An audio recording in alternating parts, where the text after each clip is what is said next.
Hello everybody and welcome to the Artistry House here in Preston, the head office of the British Institute of Professional Photography.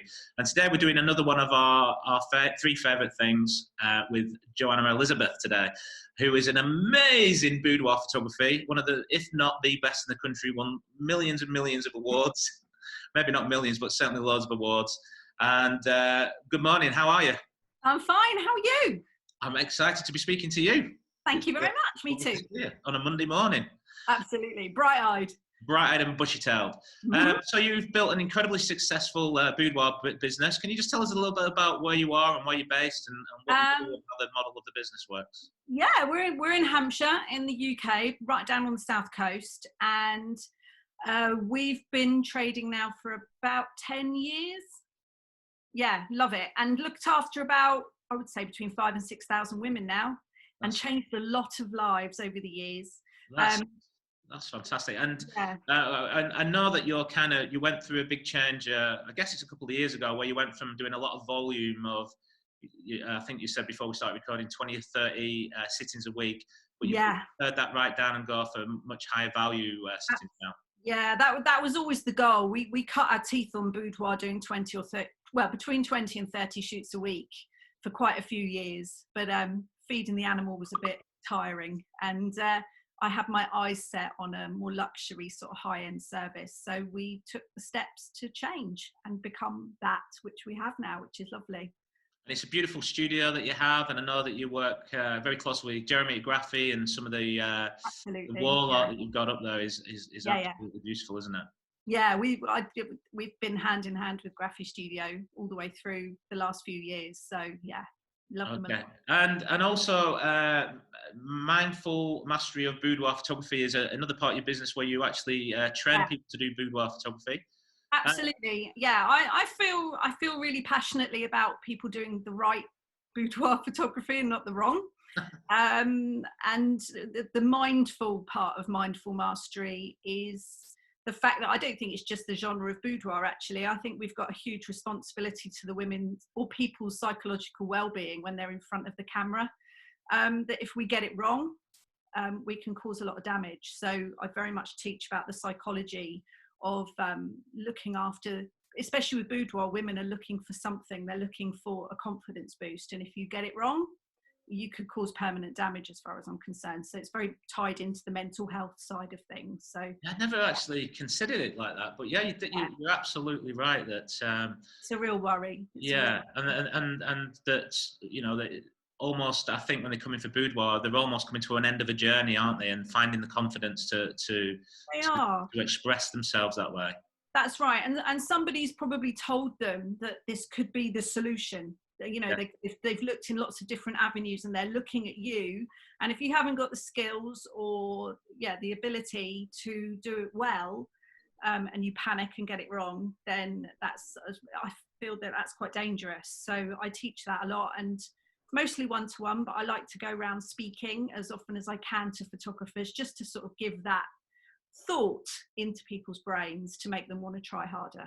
And what's the because I have no idea, what is the split of people that you would train being male and female? Do you get many male photographers coming through to learn how to do boudoir, or is it mainly female photographers? It's been 50-50 so far. Wow. Yeah, so I don't think it makes the slightest bit of difference what gender you are, as long as you care and you give a damn, basically. And those that have approached me and have come and worked with me to learn more, the fact that they've done that says a lot to me. Yeah, absolutely. I think it's like any other type of genre of photography, and especially when you're starting to tap into people's psychology or, as you said, mental health to a certain extent, it's really important that you know what you're doing and to handle it right, isn't it? There's some worrying stuff out there, and if I can help a little bit, then I feel that I've done a good thing. Well, you always make me smile. That's all I can say. You really do. I love your positive energy. I'm very kind of drawn to other people who I'm very positive, and me too. From the moment I met you, I knew you were my kind of person. You've been a fun person to know. So we're gonna talk about some of the your three favorite images. I'm just gonna swap screens so you can see that, and we can talk through them. So just give me 1 second to do that, and hopefully we'll get it right this time. Oops. There we go. There we go. Okay, right. This is Michaela. She has such piercing eyes, doesn't she? She Hasn't really she? feel like she's looking at me. How long ago was this image taken? This was 2018.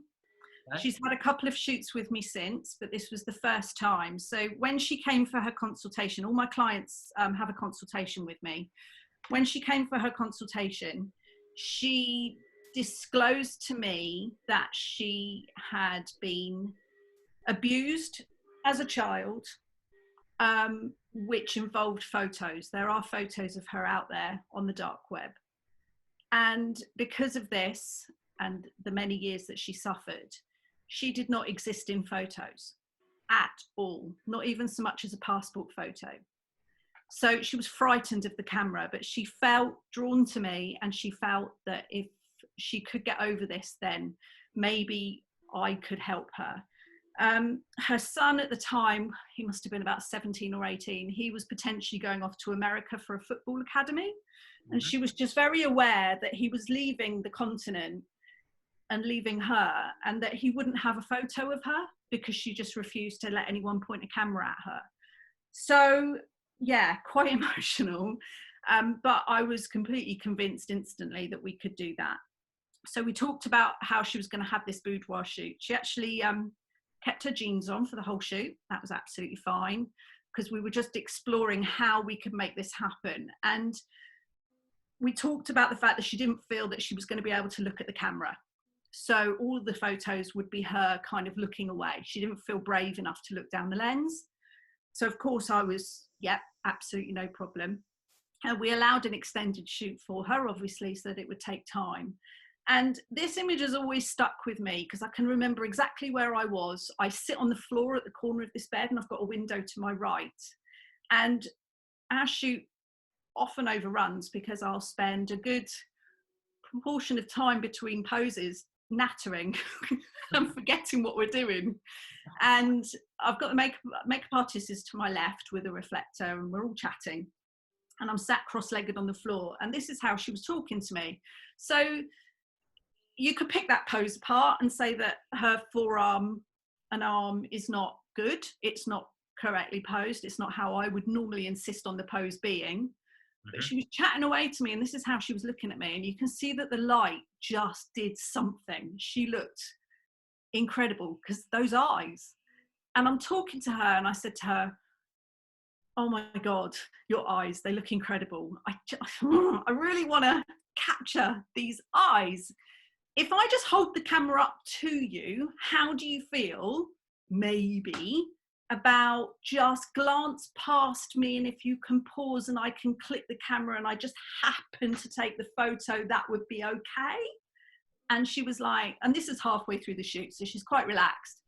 And she's like, we could try. And I went, okay, well, let's just try. You know, I'm just gonna hold the camera. Let's just see. Let's just try it, because I promise you this is really going to pay off. So a lot of patience, and she did it. And I've got in my archive, I've got about 4 or 5 frames of this shot. This is the first one. As I was taking this, I have never seen it before, and I hope to never see it again. But I saw a black cloud come across her eyes from left to right as I took each shot. And you can see it in these shots that I own. You can see her eyes change as she looked down the barrel of the lens, and you could see the dark come across. It was really emotional. I struggled afterwards. I was in mode and we got the shoot done and it was great. It's when I was cutting down the images that I kind of lost it, really, because I just knew what a big ask it was of her. Yeah, and it is a beautiful, beautiful picture. And obviously when with all that emotion behind it, how did she feel when she actually saw this image? It's amazing. She's an artist, and when she arrived for her reveal, I was in reception. She walked in, she pulled out a shopping bag and pulled out this amazingly intricate tree of life that she'd created on a wooden base with my name carved round the side. I wish I had it here so I could show you.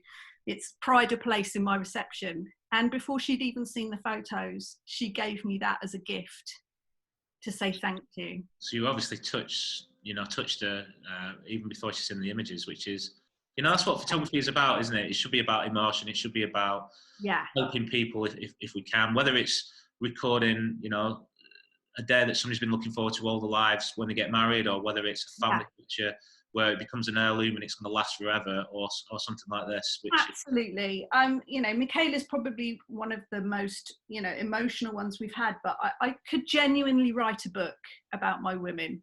Yeah. There's obviously something about us which encourages women to disclose very quickly in a consultation, the journey that they're on and what's brought them to our door. And it's an absolute honour. And I remember at that reveal, I said, her son's called Ashley. I said, I really, really want to get some photos of you two together now that you've taken this step and you've been photographed.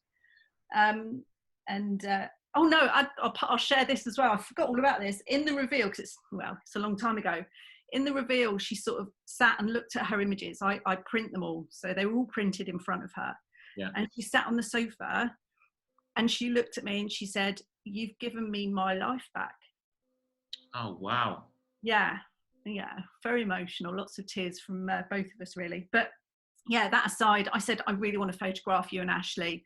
Now, unfortunately, Michaela's really unwell and we're unsure of her prognosis at the moment. So, and she's now in a wheelchair as well.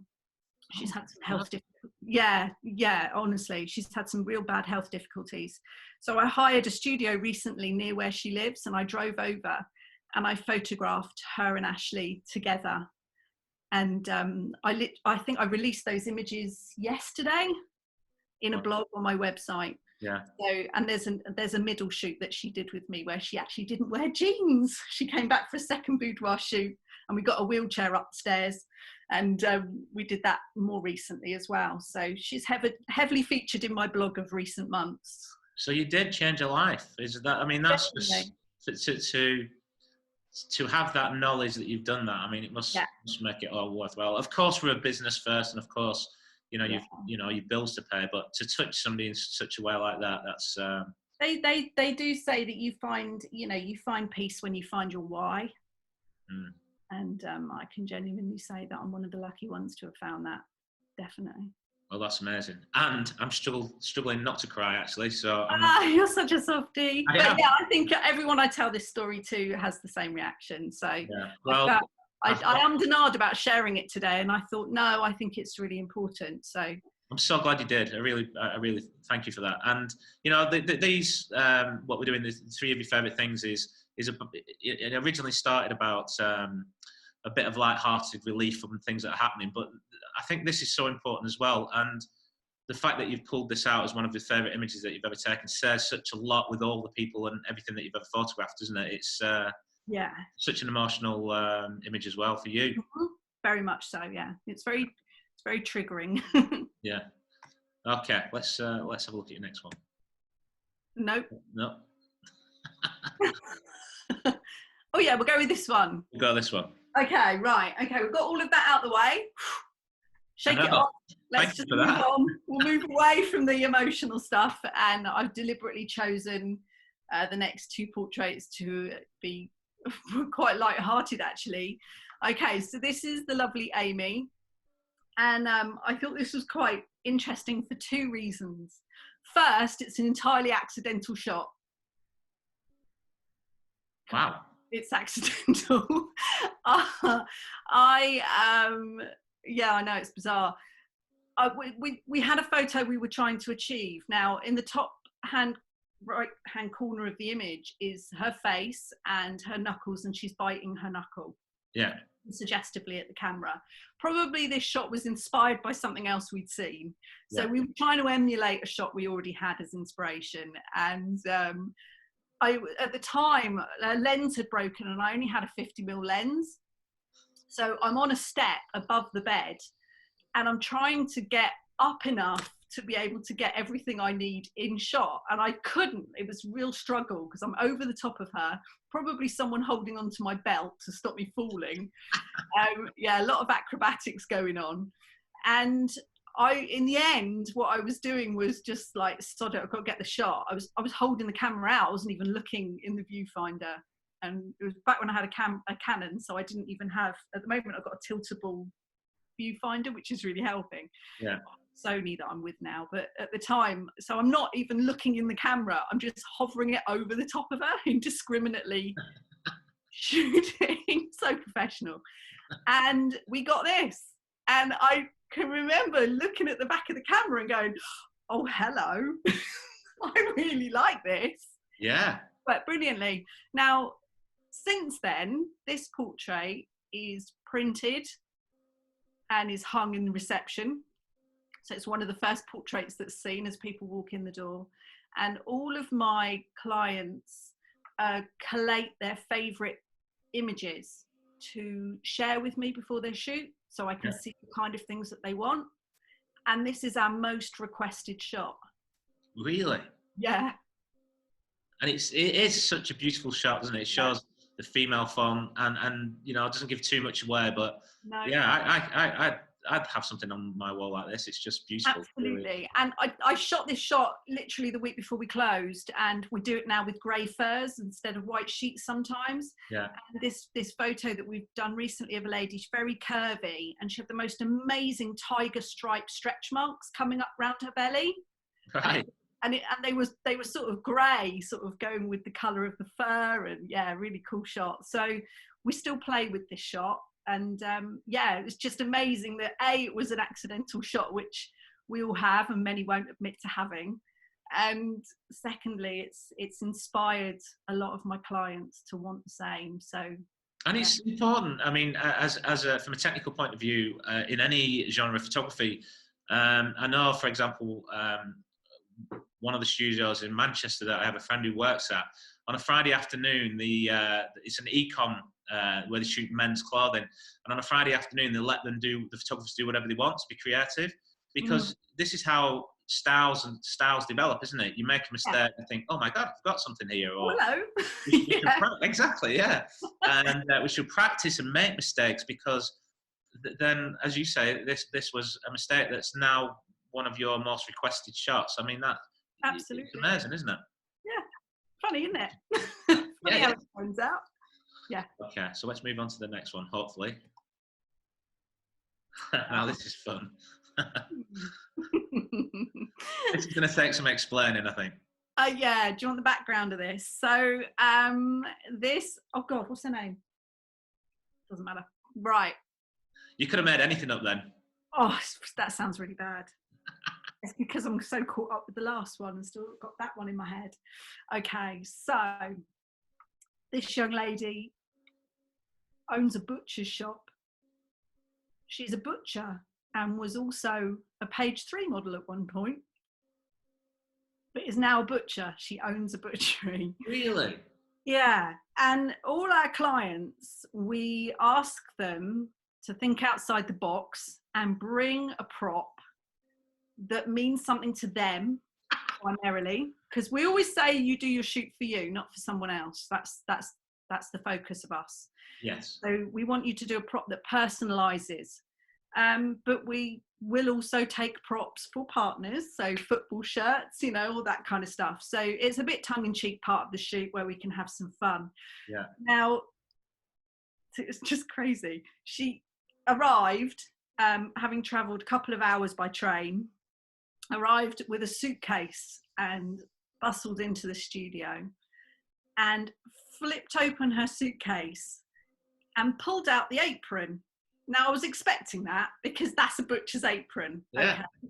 Okay. So the apron was opened and I was like, oh, that's amazing. And it was around the time of, there'd been some kind of terror attacks or some kind, we were in a high alert anyway.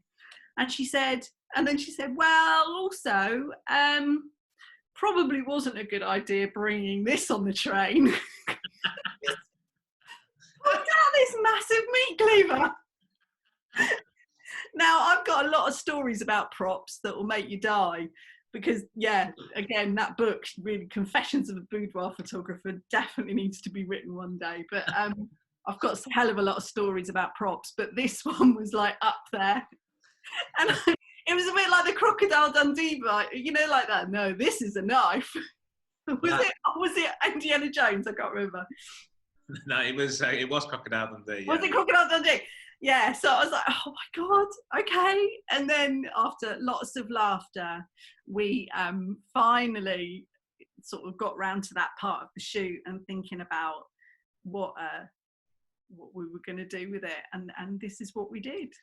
And the fact that she was covered in the most awesome ink kind of Yeah, they are. That is amazing, isn't it? And her confidence at being in front of the camera, not all of my clients are.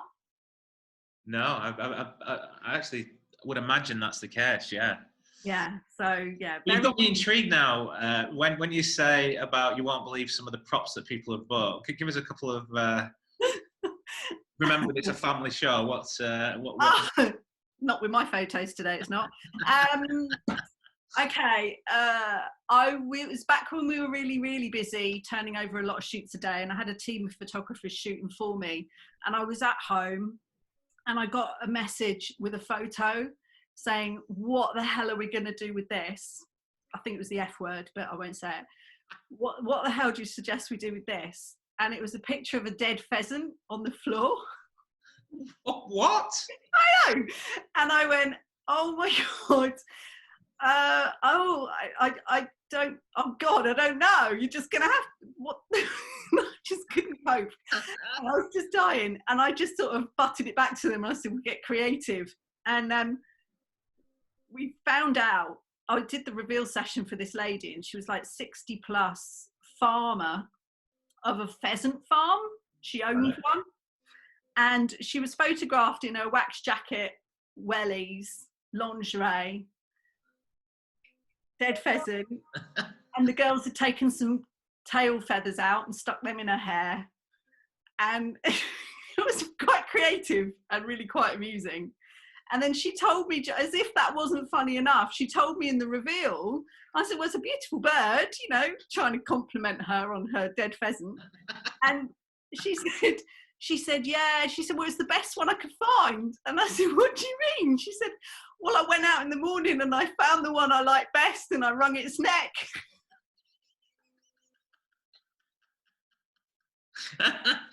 Oh my goodness. That's not the kind of story I was expecting. But... None of them are, mate. And I was just staring at her, trying to like stay in a sales situation and, you know, hold the space, keep it cool. Well, think of this poor blooming pheasant. You got his neck wrung as a prop. So there you go. Beat that. I challenge anyone to beat that. No, I think you've got that crown. I think we'll have to get your crown for that one. That's brilliant. So there you go. Amazing. So there are 3 amazing images and 3 of your favourite images that you've taken. So yeah.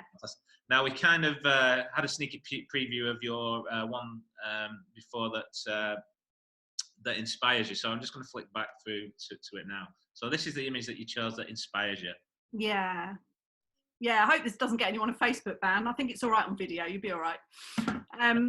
This did get me a 72-hour ban on Facebook. I forgot. It's really hard being in Facebook jail. I got a ban because I keep doing it. Yeah. So this wonderful image. She, regular client, turned up for the shoot, and halfway through the shoot, I said to her, "You've done this before."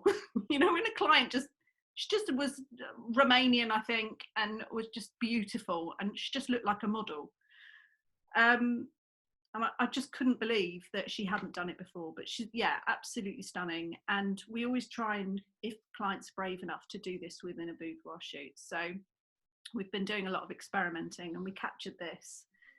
And I was really proud of it. And when I was a teacher, a superclass presenter at SWPP this year, one of the things they encourage you to do is to enter into the print competition. Now, I'd never been particularly interested in print competition or qualifications because I'm just really busy. Yeah. I just don't have a moment to even think about doing something like that. And sadly, don't get a lot of time to be particularly creative other than in these little 2-hour windows with clients. So I trawled through my massive catalogue of portraits and found this and put it in. got my competition entries, you know, highly retouched and entered. And this one actually got a merit and it hung. So I was quite proud that I got an image hanging in my first attempt. And I joined the live judging, SWPP, and was completely enthralled. It's amazing. And I just never had anything to do with it. I'd always seen it and ignored it. Yeah. And was completely drawn in and sucked in. So yeah, inspirationally, yeah, it's my image, but it's inspired me to crack on and do more of it, really. Yeah, it is. It's funny, isn't it? Because I've been in this role now for 9 months, I guess, and never been involved in seeing anybody's work go through qualifications, or not really been involved in competitions through my last roles that I've done. But obviously, I kind of now organise them or make them happen, although I'm not involved in the judging or anything like that. And it's been amazing. It's been an amazing experience. With qualifications emotionally, it's draining watching how nervous people are, how excited people are, and then judges kind of looking at these images and the comments that they make. It is exhausting. It really is mentally exhausting. And then, the print competitions, and we had over 1,200 entries for our national print competition, and we had the 5 judges in here judging 900 images, and it's amazing. And things that judges who know what they're doing can see in an image or what they're looking for it really is something else. To get a merit, to get hung, or in our case, to get a bronze or a silver or even a gold, which we didn't have this year, is an amazing achievement. It's a lot more difficult than I actually thought it was going to be.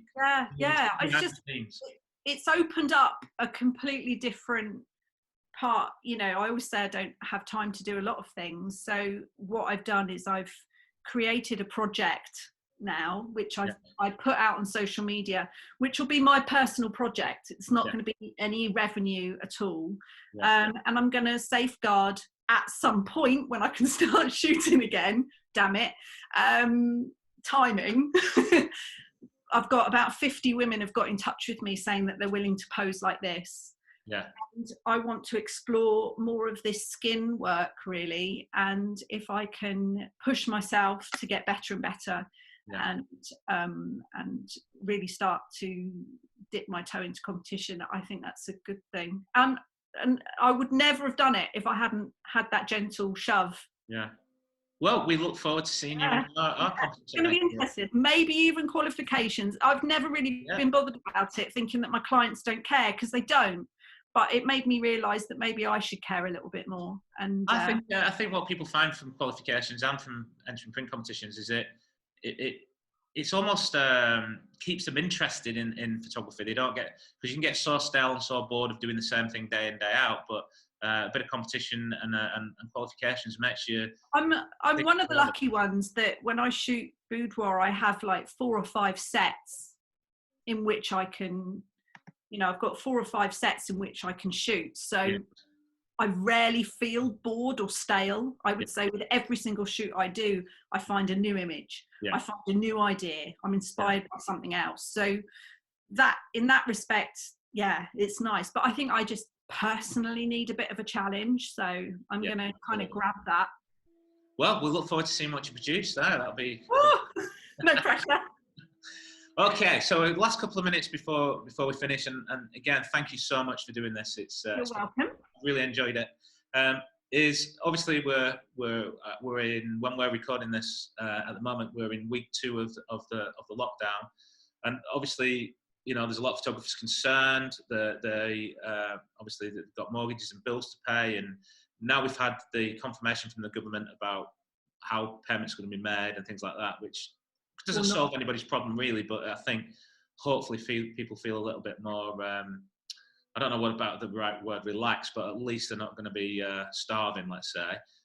So what advice would you give people to be doing in this downtime over the next few weeks, because you run an incredibly successful business, and I know you're probably in uncharted territories like everybody else, but what will you be doing over the next few weeks to get through? I'm always a little bit hesitant about giving advice and telling other people what they should do, because everybody is in such a different polarized situation. We've got people who were paying themselves as limited companies who've fallen through the gaps and are probably going to get pretty much nothing. Yeah. And then other people who are getting small business rate relief grants and will be able to, so, and I've got a team that, one of which I'm going to have to furlough, and I've got freelancers that were relying on me who are now going to get nothing, sadly. So it's such a different situation. The playing field is very much not level for everybody for a little while. And I sympathise with everybody. I just think it's an awful state that everyone's been thrown into, really. But I can only say what I'm doing for me and what feels right for me. So it feels right for me to not be lead generating. Yeah. I'm not selling myself. I'm not marketing and encouraging anybody to buy anything off me, nor am I encouraging them to invest anything, really. What I wanted to do and felt was right very, very quickly was firstly to have a bit of a break. I needed it. I live in pretty much almost most of the time on the edge of burnout, and I like living like that, and I've always been like that, so I cope quite well with it. But I was definitely crying out for a couple of days off, 2 days in a row, and now it's like, be careful what you wish for, isn't it, really? I'm now faced with lots and lots of days off, but I've never been so relaxed in that respect, and I've engaged. My family are lovely. My kids are great. I had no idea. I barely see them anyway. We'll see how long that lasts, shall we? Husband's here. It's fine. There's two of us to deal with them. But yeah, I've really kind of relaxed. I've taken some time for me. I might take some exercise at some point. I have to be very, very careful because I've got asthma. So I'm sort of very much home isolated. I'm not the one that's going to the shops. I'm not the one. So I'm desperate to see those empty motorways. I'm really intrigued as to what on earth is going on outside my front door, but there you go. But I made a decision very quickly with the business to do two things. I'm soft marketing. So people are used to following my social media hasn't particularly changed. We always inspired inspirational quotes, inspirational images that we think are beautiful, and things that shares a smile, is uplifting and lovely. So we've carried on doing that. Being very careful about what we're saying within those inspirational quotes, because I could say the wrong word and upset someone. So really reviewing everything and making sure that what we're putting out there is just lovely and just keeps me visible, so that when the time comes, I have got a business system here that I can, it sounds crazy, but when I turn the tap back on, we will get clients. I've spent many years devising that business. So I have a system in place. So I'm not remotely concerned that when the time comes, we're going to hit the ground running. I've got a folder over there of 20 clients that were booked in and have all we've hit the pause button. So I'll just book them back in and we'll crack on. So I'm lucky. I know I'm lucky in that respect that will happen. But, I just think everybody right now needs lots of love and support.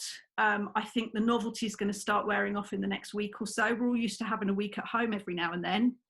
That's going to become 2 weeks. It's going to become 3 weeks.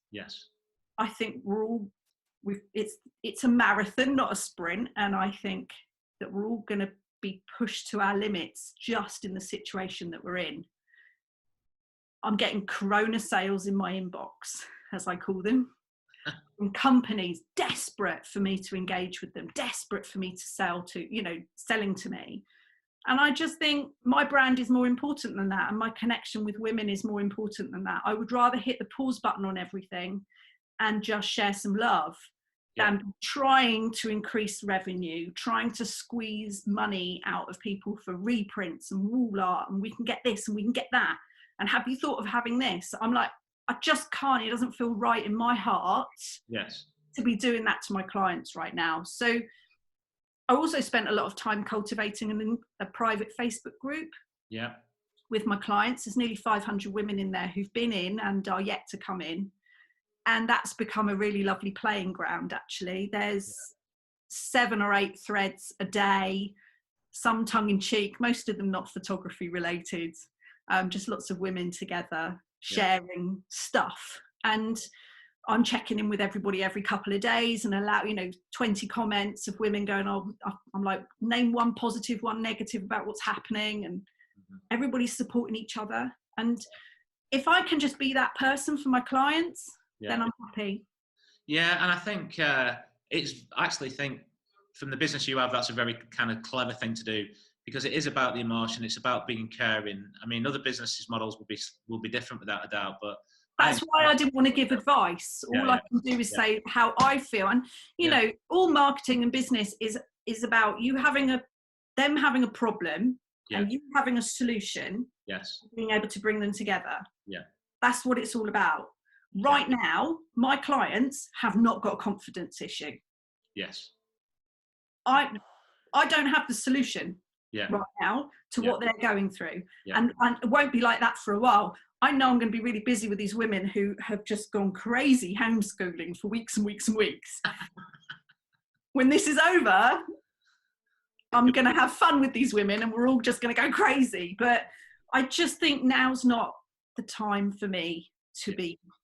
No, I agree. Yeah. Selling. I think once we hit over the peak and it's like we can see the light at the end of the tunnel, I might release some marketing that says, not long now, who's coming in, and just slowly start to lead generate then when we know what's happening. But until then, I'm just taking the time for me.